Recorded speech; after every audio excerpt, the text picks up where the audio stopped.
अन्य महत्वपूर्ण समाचारनी बात करिए तो वडोदरामां भाजप कोर्पोरेटर मुख्यमंत्रीनी सूचनाने घोड़ीने पी गया। रोड पહોળો કરવાની કામગીરીમાં ભાજપના જ બે કોર્પોરેટર આમને સામને આવી ગયા। વોર્ડ નંબર 10માં ભાજપના કોર્પોરેટર ઉમંગ બ્રહ્મભટ્ટે વિકાસના કામમાં અવરોધ ઊભો કર્યો હોવાનો આક્ષેપ થઈ રહ્યો છે। વીએમસીએ યશ કોમ્પ્લેક્સ 4 રસ્તાથી નીલાંબર સર્કલ સુધી 30 મીટરનો રોડ પહોળો છે, જો કે મકાનના દબાણના કારણે કેટલાક ભાગમાં રોડ 4 મીટર પહોળો ન થઈ શક્યો। રોડને પહોળા કરવા માટે દબાણમાં આવતા 5 મકાનને રાજકીય પ્રેશર લાવીને તોડવા ન દીધા હોવાનો આરોપ છે। દબાણ શાખાની ટીમ મકાનો તોડવા આવી, પણ કોર્પોરેટર ઉમંગ બ્રહ્મભટ્ટે તેને પાછી ધકેલી દીધી। ભાજપના જ અન્ય કોર્પોરેટર નીતિન ડોંગાએ આ બાબતે મ્યુનિસિપલ કમિશનરને પત્ર લખીને રજૂઆત કરી છે અને દબાણમાં આવતા મકાનોને તોડીને રોડ પહોળો કરવાની માંગ કરી છે। તો બીજી તરફ દબાણકર્તાઓ મકાન ખાલી કરવા તૈયાર નથી। તેમનું કહેવું છે કે નવું ઘર મળે તે બાદ જ મકાન ખાલી કરીશું। આ મામલે સ્ટેન્ડિંગ કમિટીના ચેરમેને બંને કોર્પોરેટરને બોલાવી વાતચીત કરવાનું નિવેદન આપ્યું, સાથે જ દબાણકર્તાઓને અન્ય મકાનની વ્યવસ્થા કરવાની તૈયારી દર્શાવી છે। અમે કીધું કે અમને મકાન ખાલી કરવા રાજી છે, પણ અમને મકાન હમું આપો। અમે ઓછા 60-70 વર્ષ ઉપરથી રહીએ છીએ। અમારા ઘર વેરો આવે છે, પાણી વેરો આવે છે, બધું જ આવે છે અહીં આગળ। તો અમે પહેલાં ખેતી હતી અહીં આગળ, તણના લોકો ઘરે બધેલા છે, તો પછી એકદમ ખાલી અમે કરીએ કેવું? કોર્પોરેશનવાળા બધા જ આવ્યા। અમે કીધું કે જ્યારે અમને મકાન આપો તો અમે ખાલી કરીને આપીએ છીએ, ત્યાં સિવાય ખાલી કરીને આપીએ નહીં। અમે જઈએ કઈ અહીંથી? બંને સાઈડ 30-30 ફૂટ રોડ અમે મોટો કરી રહ્યા છીએ, તો એ જગ્યા 10 ફૂટ દબાયેલી છે। જો એ 10 ફૂટ દબાયેલી રહે તો ફક્ત એટલા પોર્શન પૂરતું રોડ 20 ફૂટ થઈ જશે, તો ફ્યુચરની અંદર ત્યાં અકસ્માતો ખૂબ વધશે અને એમાં જો કોઈની જાનહાનિ થશે તો એનું જવાબદાર કોણ? એટલા માટે મેં કમિશનરશ્રીને ગઈ સ્ટેન્ડિંગની અંદર લેખિતમાં આપ્યું છે કે સાહેબ આ દબાણો દૂર કરવા જોઈએ। એના લોકલ કાઉન્સિલર દ્વારા એ ઝૂંપડાવાસીઓ એમના ગામના છે અને માનવતાના ધોરણે એમને રિલોકેટ કરવામાં આવે અને એમને મકાનો આપવામાં આવે, સરકારી આવાસો ફાળવવામાં આવે એવી રજૂઆત છે। તંત્ર દ્વારા આખા બનાવની તપાસ કરી અને કાઉન્સિલર જોડે પણ વાત કરવામાં આવશે, રહેવાસી જોડે પણ વાત કરવામાં આવશે। નમસ્કાર, આપ જોઈ રહ્યા છો ન્યૂઝ 18 ગુજરાતીને તમામ મહત્વપૂર્ણ સમાચારની સાથે હું છું લુબના ખાન। સમાચારની શરૂઆત કરીશું મહાસંગ્રામની સાથે।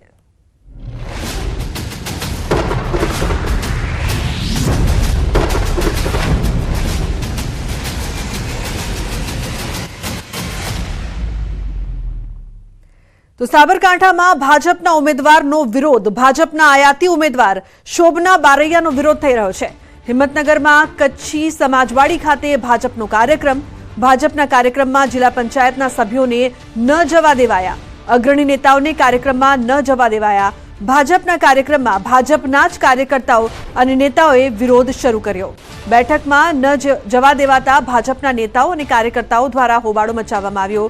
ઉમેદવાર બદલવાની માંગ સાથે મોટી સંખ્યામાં નેતાઓ અને કાર્યકર્તાઓ પહોંચ્યા ભાજપના કાર્યક્રમમાં। તો જિલ્લા પંચાયતના પૂર્વ પ્રમુખ સહિત અગ્રણી નેતાઓનો ભારે વિરોધ જોવા મળ્યો। ભાજપના જ કાર્યક્રમમાં ભાજપના જ નેતાઓને અંદર ન આવવા દેતા કાર્યકર્તાઓમાં ભારે રોષ છે। ઉમેદવાર નહીં બદલાય તો મોટી સંખ્યામાં આપી શકે છે રાજીનામા। તો મહત્વપૂર્ણ સમાચાર, વધુ માહિતી માટે ઈશાન જોડાયા છે ફોન લાઈન પર। ઈશાન, જે પ્રકારની સમગ્ર ઘટના સામે આવી રહી છે બીજેપીના કાર્યક્રમમાં, શું અપડેટ્સ છે આપની પાસે?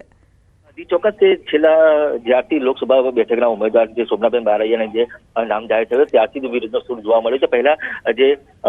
પહેલા જે ઉમેદવાર જાહેર થયા તેમના જ્ઞાતિ બાબતેના વિરોધના લઈને તેમને સીટ પરથી દૂર કરાયા હતા અને શોભનાબેન બારૈયાને જાહેર કરાયા હતા। તો શોભનાબેન બારૈયા જે મહેન્દ્રસિંહ બારૈયા ખરા તેમના પત્ની હોવાથી જે કોંગ્રેસમાંથી ભાજપમાં જોડાયા હતા અને ત્યારથી જ એમનો વિરોધ જોવા મળ્યો હતો। અને આજે હિંમતનગર કચ્છી સમાજવાડી ખાતે જે કાર્યકર્તાઓની જે પ્રભારી અને જે કન્સ્ટ્રક્શન પ્રભારી સહિત લોકસભાના ઇન્ચાર્જ તમામ લોકો ઉપસ્થિત રહ્યા હતા, ત્યારે અહીં જે તમામ તાલુકાઓમાંથી વિવિધ કાર્યકરો અને હોદ્દેદારો ત્યાં કાર્યક્રમમાં તેમને પ્રવેશ અટકાવ્યો હતો અને ખાસ કરીને લોકોનો વિરોધ દર્શાવ્યો હતો। અને એક જ માંગ હતી, જ્યાં સુધી આજે ઉમેદવાર બદલાય ને ત્યાં સુધી વિરોધ યથાવત રહેશે। જી બિલકુલ ઈશાન, આભાર સમગ્ર માહિતી બદલ। તો ઉમેદવાર નહીં બદલાય ત્યાં સુધી વિરોધ યથાવત રહેશે તેવું કાર્યકર્તાઓ દ્વારા કહેવામાં આવી રહ્યું છે। બીજેપીના કાર્યક્રમમાં બીજેપીના નેતાઓનો જ વિરોધ। अन्य महत्वपूर्ण समाचारनी વાત કરીએ તો અરવલ્લી ભાજપમાં ભડકો હજુ શાંત નહીં। ભીખાજી ઠાકોરના સમર્થનમાં દેખાવો યથાવત। મેઘરજ બાદ હવે ભિલોડા તાલુકામાં દેખાવો। ઠાકોર સમાજના કાર્યકરો વિરોધમાં રેલી યોજશે। મહુ ચોકડી પાસે એકઠા થશે કાર્યકરો। ભીખાજીના વિરોધની ના છતાં કાર્યકરો દ્વારા વિરોધ। ભીખાજીને ટિકિટ આપવાની માંગ હજુ પણ યથાવત જોવા મળી રહી છે। ભાજપમાં ભડકો હજુ શાંત થતો નથી દેખાઈ રહ્યો। ભીખાજીના વિરોધની ના છતાં પણ કાર્યકરો હજુ પણ વિરોધ કરી રહ્યા છે કે ભીખાજીને જ ટિકિટ આપવામાં આવે તેવી તેમની માંગ જે છે તે હજુ પણ યથાવત જોવા મળી રહી છે। વધુ માહિતી માટે સંવાદદાતા હાર્દિક જોડાયા છે ફોન લાઈન પર। હાર્દિક, જે પ્રકારથી હજુ પણ માંગ યથાવત છે ભીખાજીને જ ટિકિટ આપવામાં આવે, કાર્યકરો શાંત નથી થઈ રહ્યા, શું અપડેટ્સ? અરવલ્લી જિલ્લામાં વિરોધ જોવા મળી રહ્યો છે, કારણ કે ભીખાજીની ટિકિટ કાપ્યા બાદ વિરોધ જબરજસ્ત રીતે થઈ રહ્યો છે। ખાસ કરીને પહેલા ગઈકાલે મેઘરજ તાલુકાના લોકો દ્વારા વિરોધ કરવામાં આવ્યો અને હવે આજ રોજ ભિલોડા તાલુકામાં ભિલોડા નગરમાં રેલી કાઢવામાં આવનાર છે, કારણ કે ઠાકોર સમાજના જે લોકો છે તે હવે એકસાથ થઈ રહ્યા છે, ખાસ કરીને ભીખાજીના સમર્થનમાં। ભીખાજીની ચોખ્ખી ના છે છતાં પણ જે કાર્યકરો છે માનવા તૈયાર નથી કે ભીખાજી ટિકિટ મળવી જોઈએ, દેશ સુધી લડવા જોઈએ। એટલે કે આજે ઠાકોર સમાજના લોકો છે, કાર્યકરો છે, સાથે જ ભારતીય જનતા પાર્ટીના કાર્યકરો છે પણ જોડાઈ રહ્યા છે। તેના સંજોગોમાં વિરોધ આંકડો બની રહ્યો છે અને હાલ ભિલોડા પાસેની જે મહુ ચોકડી છે ત્યાં કાર્યકરો એકઠા થઈ રહ્યા છે, એકઠા થઈ અને વિરોધ દર્શાવી રહ્યા છે। રૂબના જી બિલકુલ હાર્દિક, આભાર સમગ્ર માહિતી બદલ। તો ભીખાજીના વિરોધની ના છતાં પણ કાર્યકર્તાઓ જે છે તે વિરોધ યથાવત રાખી રહ્યા છે, દેખાવો કરવામાં આવી રહ્યા છે। તો બીજી તરફ સાબરકાંઠા ભાજપ બાદ કોંગ્રેસમાં પણ વિવાદ। તલોદ તાલુકા કોંગ્રેસ પૂર્વ પ્રમુખનું રાજીનામું। ભગવતસિંહ ઝાલાએ આપ્યું રાજીનામું। પાર્ટીના યુવાનોની અવગણના થતી હોવાના આક્ષેપ સાથે રાજીનામું આપ્યું છે। પાર્ટીના અગ્ર હરોળના નેતા યુવાનોની વાતો સાંભળતા ન હોવાનો પણ આક્ષેપ લગાવ્યો। ભાજપમાં જોડાવાનું હજુ નક્કી ન હોવાનું તેમણે જણાવ્યું છે। મહેન્દ્રસિંહ બારૈયાના ખાસ ગણાતા ભગવંતસિંહ આજે શામળાજી જઈને ધજા ચડાવશે। તો મહત્વપૂર્ણ સમાચાર, તલોદ તાલુકા કોંગ્રેસ પૂર્વ પ્રમુખનું રાજીનામું। ભગવંતસિંહ ઝાલાએ રાજીનામું આપ્યું। ઈશાન જોડાયા છે ફોન લાઈન પર વધુ માહિતી આપવા માટે। ઈશાન, જે પ્રકારથી આ વિવાદ પણ સામે આવી રહ્યો છે સાથે આક્ષેપ પણ, શું અપડેટ્સ? જી લુગડા ચોક્કસ કહેતા એક બાજુ ભાજપમાંથી કોંગ્રેસમાં જોડાવાની ચર્ચાઓ થતી હોય છે અને કેટલાક લોકો ભાજપ છોડી કોંગ્રેસમાં, કોંગ્રેસ છોડી ભાજપમાં જોડાતા હોય છે, ત્યારે ભાજપ બાદ હવે કોંગ્રેસમાં પણ એવું જોવા મળ્યું છે। તલોદ તાલુકાના પૂર્વ પ્રમુખ જેમને રાજીનામું આપ્યું છે, ભગવતસિંહ ઝાલા, તેમને પાર્ટીમાં યુવાનોની અવગણના થતી હોય અને કોઈ સાંભળતું નથી તેવા આક્ષેપો સાથે તેમને રાજીનામું દઈ દીધું છે। પાર્ટીના અગ્ર હરોળના નેતાઓ યુવાનોની કોઈ વાત સાંભળતા નથી। આ ઉપરાંત અન્ય જે રજૂઆત પણ કોઈ સાંભળતું નથી। એટલે ભગવતસિંહ જે છે તે મહેન્દ્રસિંહ બારૈયાના ખાસ ગણાતા હતા અને અત્યારે હાલ તેઓ કોંગ્રેસમાંથી રાજીનામું આપી મહેન્દ્રસિંહ સાથે પણ જોડાવાની અત્યારે હાલ ચર્ચા કરી છે, પરંતુ ભાજપમાં જોડાશે કે નહીં હજી સુધી એક તપાસનો વિષય છે। જી રૂપના। જી બિલકુલ ઈશાન, આભાર સમગ્ર માહિતી બદલ।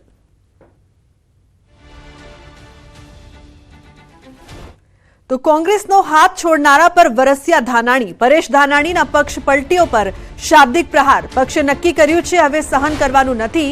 પક્ષ છોડનારાને હવે કોઈ પાછા લેવાના નથી। ઘર સુધારી લઈએ, આખું જગત સારું થઈ જશે।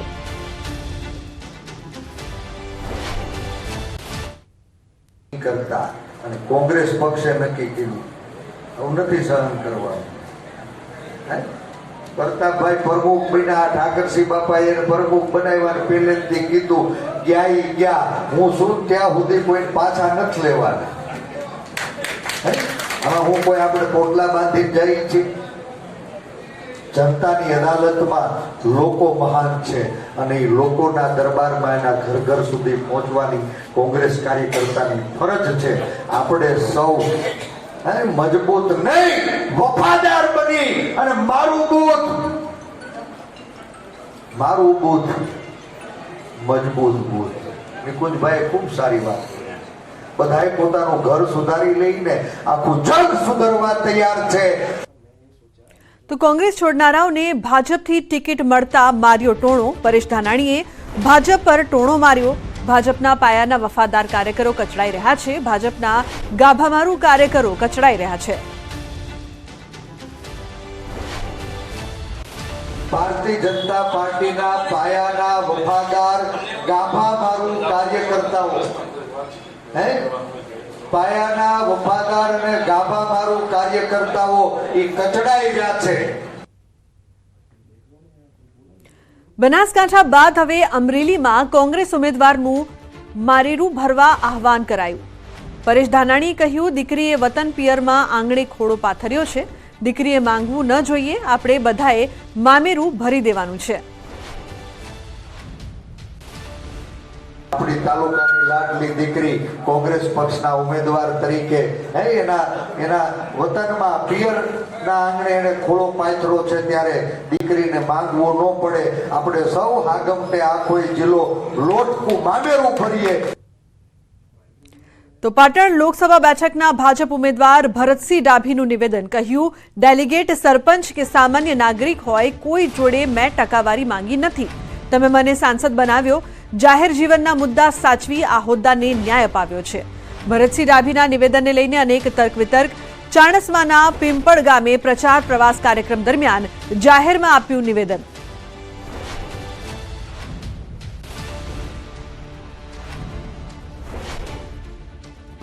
જાહેર જીવનના મૂલ્યો સાચવી આ હોદ્દાને ન્યાય આપ્યો છે, ક્યારેય કોઈના ઝઘડામાં હું પડ્યો નથી। કોઈ સરપંચ હોય, ડેલિગેટ હોય, કોઈ સામાન્ય નાગરિક હોય તો એના પાસેથી ટકાવારી પણ કદી લીધી નથી, માગી નથી। આ રીતે આ ન્યાય આપ્યો છે। તો અન્ય મહત્વપૂર્ણ સમાચારની વાત કરીએ। મહેસાણાના વિજાપુર ભાજપમાં પણ ભડકો। કોંગ્રેસમાંથી ભાજપમાં આવેલા સીજે ચાવડાને વિજાપુર પેટા ચૂંટણી માટે ટિકિટ આપતા ભાજપમાં ભડકો જોવા મળ્યો। તાલુકા પંચાયતના પૂર્વ પ્રમુખ અને કુકરવાડા જિલ્લા પંચાયતના પૂર્વ સભ્ય અને આરોગ્ય સમિતિના પૂર્વ ચેરમેન રહેલા ગોવિંદભાઈ પટેલનું રાજીનામું। ગોવિંદ પટેલે તાલુકા ભાજપ પ્રમુખને રાજીનામું આપ્યું। ભાજપ કાર્યકરોને ટિકિટ ન આપતા નારાજગી। કોંગ્રેસથી આવેલાને ટિકિટ આપતા રોષ દર્શાવ્યો।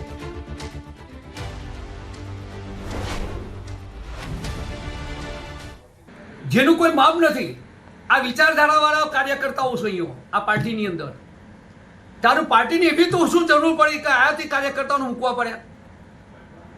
અને જે મૂળગામી કાર્યકર્તાઓ છું, મૂળ વિચારધારાવાળા કાર્યકર્તાઓ છું, એનું ભવિષ્ય શું? અને એટલા માટે મેં પાર્ટીમાંથી રાજીનામું આપવાનું ખૂબ મનોમંથનના અંતે વિચાર્યું છે। પાર્ટીની અંદર 1995થી હું પણ ટિકિટ માગું છું। છેલ્લા 8 ટર્મથી મેં ટિકિટ માગી છે, પણ પાર્ટીએ નેક્સ્ટ કરી અને ક્યારેય અમારી કિંમત કરી નથી। અને પરિશ્રમના અંતે પણ જો પાર્ટી આયાતી લોકોને જ આપવાની હોય તો અમારી પાર્ટીમાં રહીને કરવું છે શું? હા, જન્મથી 1966થી જનસંઘ જ્યારે RSS જ્યારે જોઈન કર્યું ત્યારથી હું આજ સુધી કેસરિયા રંગે જ રંગાયેલો છું। ભવિષ્યની અંદર પણ હું કેસરીયો જ રહીશ। હું નરેન્દ્રભાઈને ક્યારેય પણ હાનિ થાય એવો કોઈ પણ પ્રયત્ન નહીં કરું, પણ બહુ થઈ ગયું, હવે હું સક્રિય રહી શકું એમ નથી, અને એટલા માટે પાર્ટીમાંથી રાજીનામું આપું છું। વિજાપુર તાલુકામાં સીજે ચાવડાને ટિકિટ આપવામાં આવતા હાલમાં ભાજપમાં ભડકો જોવા મળી રહ્યો છે। ત્યારે આપણા સાથે ગોવિંદભાઈ પટેલ જોડાય છે કે જેમને આજે રાજીનામું સોંપ્યું છે। ગોવિંદભાઈ, શું કહેશો, તમે અત્યાર સુધી ભાજપના કયા કયા હોદ્દા પર રહી ચૂક્યા છો અને કેમ રાજીનામું આપવું પડ્યું? હું 1970-71થી પાર્ટીના સક્રિય કાર્યકર્તા તરીકે કામ કર્યું છું। મેં ડૉક્ટર ડીસી પટેલ જ્યારે જનસંઘની ચૂંટણી લડ્યા ત્યારે એના ઇન્ચાર્જ તરીકે મેં કામ કર્યું છું। છેલ્લા 53 વર્ષથી નિષ્ઠાથી, પ્રમાણિકતાથી, કોઈ પણ જાતની લોચલુસવત કે ભ્રષ્ટાચાર કર્યા સિવાય મેં મારું પોતાનું સમર્પણ આપ્યું છે પાર્ટી માટે। અને એ વખતે જ્યારે અમે જે વિચારધારા હમું લડ્યા હોય, હિન્દુત્વથી વિરુદ્ધની વિચારધારા, રાષ્ટ્રીય વિચારધારાની વિરુદ્ધની વિચારધારા સામું પોતાના જાનને જોખમમાં મૂકીને લડ્યા હોય, હું 3 વખત તો જેલવાસ મને ભોગવ્યો છું મેં આ પાર્ટીના કામ માટે। અને મારી ફેમિલીની કોઈ પણ ચિંતા કરી નથી। અને જ્યારે આયાથી ઉમેદવારને અહીંયા આવ્યા પછી એને નાણાં વગર, એને પરખ્યા વગર સીધું એને ટિકિટ આપી દેવામાં આવે તો મારું જમીન એવું કહે છે કે પાયાના કાર્યકર્તા પછી કોઈ પણ કોમનો હોય, કોઈ પણ જાતિનો હોય, પણ વિજાપુરની અંદર પાયાના કાર્યકર્તાનું ભવિષ્ય હું અને એની ચિંતાના લીધે મેં મારા 53 વર્ષનો આજે ભોગ આપી રહ્યો છું અને મેં એટલા માટે રાજીનામું આપ્યું છે। પછી આ હતા ગોવિંદભાઈ કે જેમનું કહેવું છે કે જે કાર્યકર્તા હોય, ભાજપના જૂના કાર્યકર્તા હોય, તેમને ટિકિટ આપવામાં આવે જેથી કરી જે કાર્યકર્તાઓમાં છે જે નારાજગી હોય છે જોવા ના મળે। કેતન પટેલ, ન્યૂઝ 18 ગુજરાતી, મહેસાણા। અને મહત્વપૂર્ણ સમાચારની વાત કરીએ તો કોંગ્રેસ પ્રભારી મુકુલ વાસનિક આવશે અમદાવાદ. લોકસભાના ઉમેદવાર અને જિલ્લા પ્રમુખો સાથે બેઠક કરશે. કોંગ્રેસના હોદ્દેદારો સાથે પણ કરશે બેઠક. લોકસભા ચૂંટણી માટે મુદ્દાઓ સાથે ચર્ચા કરાશે. તો કોંગ્રેસ કાર્યાલય ખાતે યોજાશે બેઠક. ખાસ આ મહત્વપૂર્ણ બેઠક કોંગ્રેસ પ્રભારી મુકુલ વાસનિક અમદાવાદ આવી રહ્યા છે. લોકસભાના ઉમેદવાર અને જિલ્લા પ્રમુખ સાથે તેઓ બેઠક કરશે.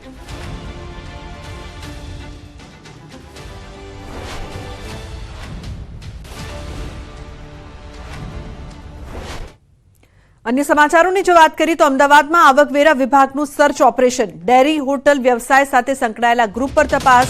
આશ્રમ રોડ સહિતના વિસ્તારોમાં એકમો પર તપાસ. અમદાવાદમાં 13 સ્થળોએ દરોડા અને તપાસની કામગીરી. આઈટીના 75થી વધુ અધિકારીઓ તપાસમાં જોડાયા છે.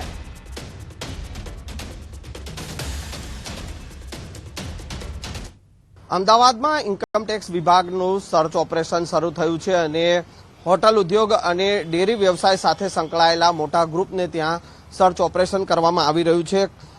ખાસ કરીને અમદાવાદમાં રિવરવ્યૂ હોટલ કે જે આશ્રમ રોડ પર આવેલી છે અને આ ઉપરાંત ગોપાલ ડેરી છે કે ત્યાં ઇન્કમટેક્સ વિભાગના દરોડા પાડવામાં આવ્યા છે. અમદાવાદ સહિત આશ્રમ રોડમાં વિસ્તારમાં અલગ અલગ જગ્યાએ ઇન્કમટેક્સ વિભાગની ટીમ જે છે તે સર્ચ ઓપરેશન કરી રહી છે. અમદાવાદમાં કુલ 13 જગ્યા પર દરોડાની કામગીરી કરવામાં આવી રહી છે અને ઇન્કમટેક્સ વિભાગના 75થી વધુ અધિકારીઓ આ તપાસમાં જોડાયા છે. તપાસના અંતે મોટા બેનામી વ્યવહાર જે છે તે તપાસમાં ખુલે તેવી શક્યતાઓ અત્યારે જોવામાં આવી રહી છે.